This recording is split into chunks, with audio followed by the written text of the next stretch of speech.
Hey, I'm Monasul. This is the Black Tower. Uh, Tonight I walked the Mercury Gate. That's kind of interesting, man. I've walked these gates before, uh, mostly through astral projection, meditating, but I've never honestly just walked them.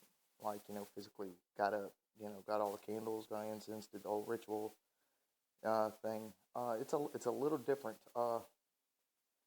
My God, it gets hot when you're doing these rites. And I don't know if that's from movement or what, and your body's building up heat. But there's so much freaking energy from these.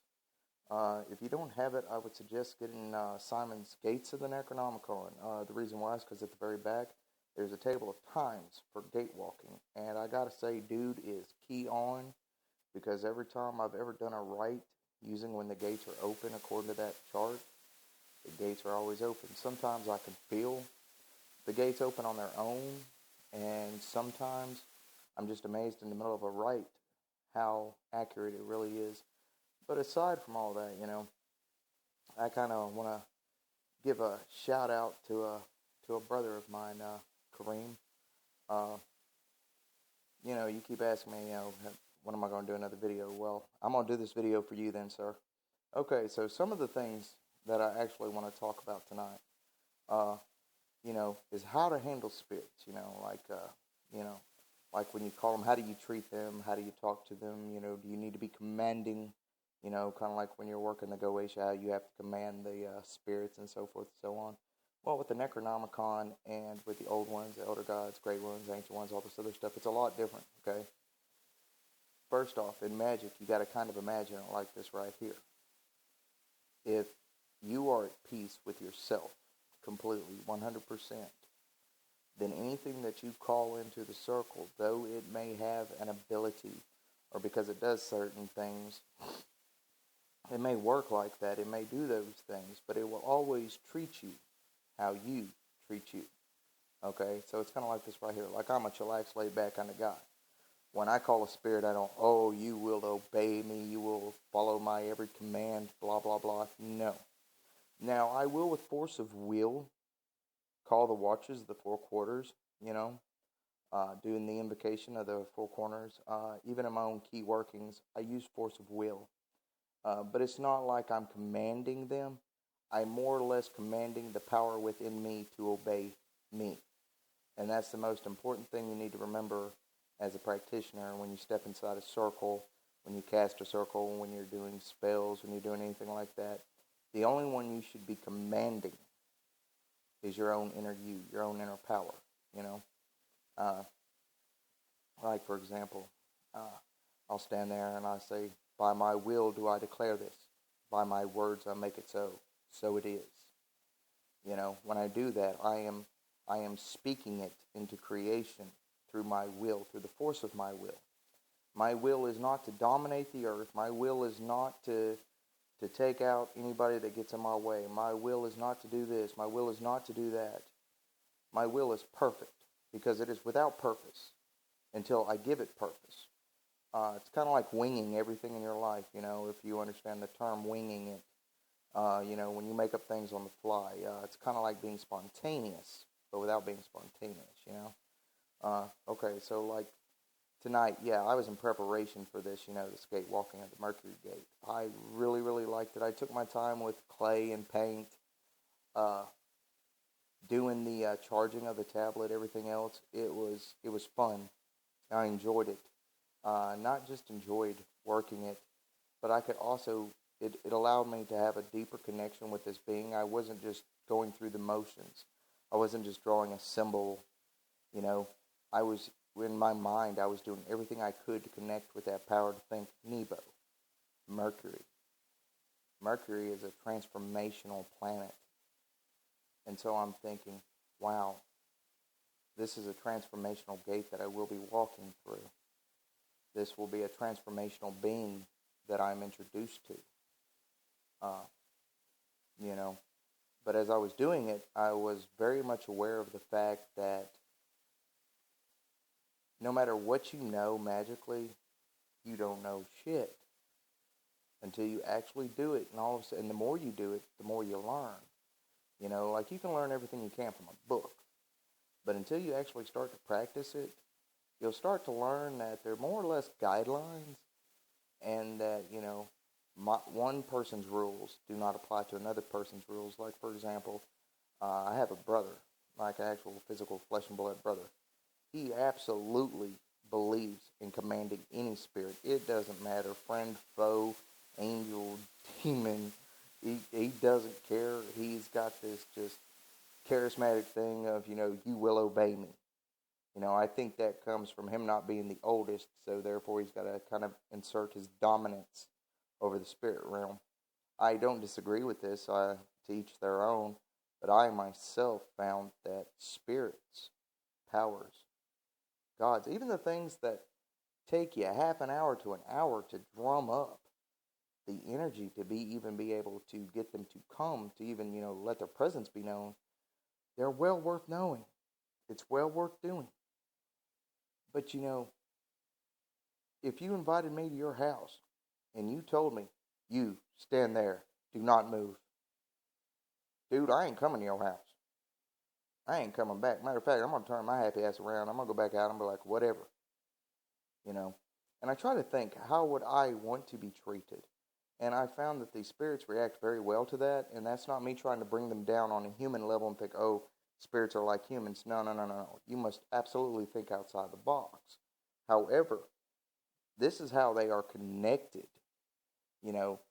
Psychologists and those head-thinking magicians, occultist practitioners, they try to connect it to archetypes, or they try to say, oh, it's this part of your brain, that part of your brain, it's this, it's that. Well, that may be. I'm not disagreeing with that at all. And it's not because I don't know enough about it to argue. Oh, I know quite a bit to argue. But it's not worth my energy. It's not worth my time. If it works for them in that manner, who am I to tell them that it's wrong? Because, in a sense, you've got to tell the greatest lie of all, that all truths are true. In the sign of the Hierophant, you learn that you are, you're the best liar there is, because you have to learn to teach people through untruths so that they discover the truth on their own. Because you can go out there and tell people, oh, this is how you do it, this is how you do it, this is how you do it. Some may hear you, but there's going to be a good part of people who are like, oh, I've already read all the books, I already know all that, I ain't got to listen to you. Now, that's fine. So to those people, you can't just straight up tell something like that. Instead, you've got to concoct one hell of a fancy tale or a story, or you've got to put it in a way that they'll take it in, and all this, that, and the other. And then you've got to think, do I have the energy, the will, the determination, and do I have the give a shit enough to do something like that? Well, I think I'm getting a little bit off track just a bit from what I wanted to talk about.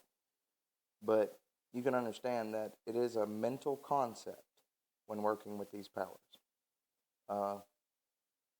For example, I walked the moon gate, and it was really interesting because, man, it took forever before the gate would open, before I was pulled up to it, But when I got there, it was strange. I would go into detail, but I can't do that because I'd be painting the landscape for you. And see, for each person, it is different. For each person, it's individual. Your truth is not my truth. My truth is not your truth. And that's the greatest truth of all. And see, and that's part of being on a Hierophant level. For those of you who have read High Magic and understand the roles and what they are and what they play and so forth and so on. But when you're talking about spirits, a general concept, how would you treat you? And that is how you must treat these beings. Because for some reason whatsoever, they react just like that. Like they are mirror images of you. Now, whether you want to call that an archetype, whether you want to call it this, whether you want to call it that, it really doesn't matter. But you've always got to remember, how would you want to be treated? Because that's how these things, that's how they react. That's how they hear you, don't hear you, come, don't come. It's a show or no show. It's a go or no go. Should have bought the tickets. But, one of the one of the more interesting out there concepts that I've ever worked with is it necessary for all the ritual and the drama and the walking so many times around a seal or a gate or whatever, whether it's all this, that, and the other. I'm not scared of rituals. I never have been for 19, 20 years now. Nothing but rituals, high magic rituals of all sorts. I'm not scared to put an hour or two into my ritual, because I know one thing. It is in that time that I'm not wailing. I'm not this guy sitting here. I'm not this guy who has, bills to pay and mouths to feed and so forth and so on. I am a whole nother being. I am the God, Ar-Manasul, and I dwell in the Black Tower in Gaddath. It's where I dwell. It's my home beyond the stars, the plains of the Agigi, the Black Earth. That an ego trip? Absolutely not. It's just a state of mind. It's a frame of mind. It's a mentality. And when you pick a magical name and it resonates with you and it has meaning, stick with it and use that.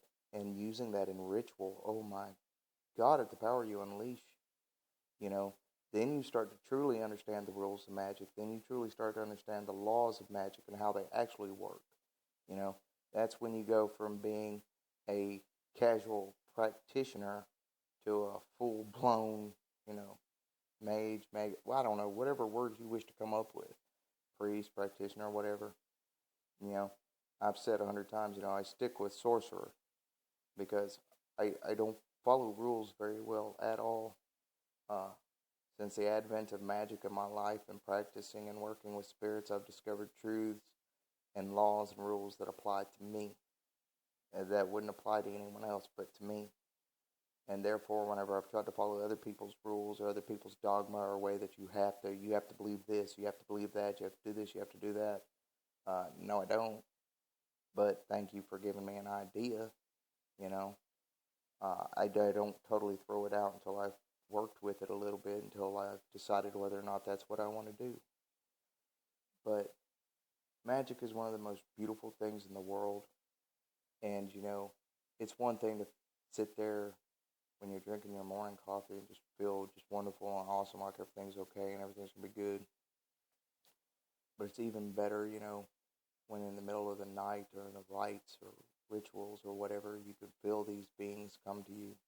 When you hear them whisper to you, and I'm not talking about some kind of mental illness. I'm talking about, if somebody else were to walk in the room, they could feel it too, But, it's amazing when you're working magic, when you're doing the rites and rituals, and you sit there, and and something actually shows up, and it changes your mentality. It changes something about you. I've come to understand tonight. It was kind of weird. I had a rather strange experience. I was thinking about the descent of Inanna. Okay, now according to the Simon Necronomicon, at each one of the gates she gave up a piece of her jewelry. Well, that's throughout Sumerian mythos. They tell the same tale. She gave up something. Well, the Simon Necronomicon also says something strange that some have been good. Have been satisfied to stop at the third, fourth gate. And not continue any further. But the idea was to continue. Reading that at face value, you think, oh, who would do that, blah, blah, blah. But when you start walking the gate, something rather interesting happens. And I don't know if it's just me or if it's just universal or what, because I haven't really had this conversation with too many people, is that, as you proceed through the gates, something is taken from you. Something really is. And as you continue to walk the gates, you're almost like, I don't know if I want to walk that next one. Because, it's not fear or trepidation. It's not like, well, I'm scared of no. It has nothing to do with fear. It's just that, you keep noticing something's taken from you at every gate. I don't care if they give you a password to pass the next gate. I don't care. There's always something that is taken from you. I noticed that at the beginning of this one, for days leading up to it, I was just like, I'm just not feeling it. I'm just not feeling the the draw to it, and I'm just, whatever. And then about an hour ahead of time, I started feeling the gate start to open, and I was like, okay, there we go. There's that feeling I'm looking for. There's that pull. If you can naturally feel it, that's awesome. If you have to just go by the book, that's fine. Just continue until you do experience, until it becomes so real to you that it's perfect. And just, you've got to continue. You can't stop. I've been working on this book, and I've kind of gotten to the point to where I can't really write the second part of it concerning working with the Ancient Ones, Old Ones, so forth, so on, as long as I'm in the middle of working these original 7 walkings of the 7 gates of the Necronomicon, because there are other things that I'm going to be doing as well. I'll be doing videos on is the Al-Azif workings, John D. Necronomicon, anything by Aleister Crowley, Hidden Key, the IGOS workings, so forth, so on. There's a lot of other things I plan on getting into. And so I just ask for patience as I continue this walking process that I'm doing. I'll put out what I can, but I can't afford to jump the gun and jump ahead of myself, because with actually deciding to actually this year create the seals, actually do the physical ritual workings out of the Simon Necronomicon, I've actually enjoyed it. It's actually going real well, And some people, they have like, oh, well, that's just a multitask thing. You can do that. It's easy. Bounce back and forth, back and forth, back and forth. Well, yeah, it is. But when you're talking about magical energies, it's best that if you're doing a system, to stick with that system until you fully work through it. Because, see, in the Simon Necronomicon, you're working from the heavens down into the underworld, okay?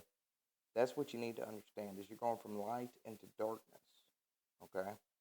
Now, later on, when you start to reach the plains of the Black Earth, plains of the Gigi, when you've passed Enzir, Ganzir, and all that, and you've continued on, well, then you're walking into a whole other plane. It is the same thing, yes, but the current is slightly different, because the further away from here you get, and the closer to the beginning of creation, the energy vibration changes.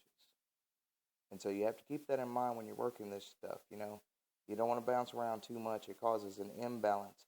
And that's truly what causes madness, which is what that Simon Necronomicon warns against, is about madness. And they're not talking about, someone like me who's a little off his rocker, but can, have a shit ton of useless information, I call it. Some of my friends are like, that's not useless. And I'm like, well, it's kind of useless if it's just in my head.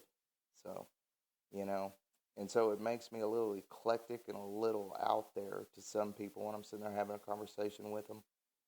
But true madness, the kind where you really lose your mind and you really lose your soul pieces and your parts and stuff that you really need, you got to imagine you're working through a death current. You're working with energies that decay. You're living decay. Your body's actually dying, is born dying. And when it gives up, when it quits, that's it, and your soul goes on. And what you've done in this life with it to transform it, to make it, or whatever, it's going to take all that and it's going to go with it. It's part of the Egyptian mythos system where they weigh the heart against the feather and the tuat, or the double halls of truth. What do you carry with you? What do you leave behind? And I'm not trying to get all morbid and dark or anything, but it's just a simple thought that you need to have when you're working magic, okay? I'm not talking about, like, from a Christian standpoint. It's like, well, I'm going to be really good in this life, and I got to go to heaven, and by God, it's the streets of gold, yo. No, it ain't nothing like that. I don't subscribe to that thought. I want this life, while I'm living it, to be full of blessings and prosperity. I don't want it in some afterlife. That's bullshit.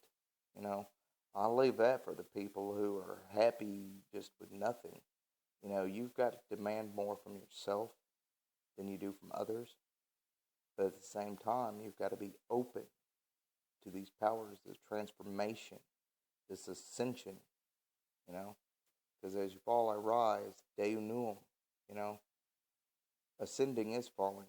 You do the gates of the 7 gates, you're descending. But actually what's happening is your soul is ascending. It's actually rising in power. So as you fall, I rise. You know, your flesh is going through all the workings and ritual, and it's working down the ladder while your soul is working up the ladder. That's what the key to all these rites are about. That's what it's about.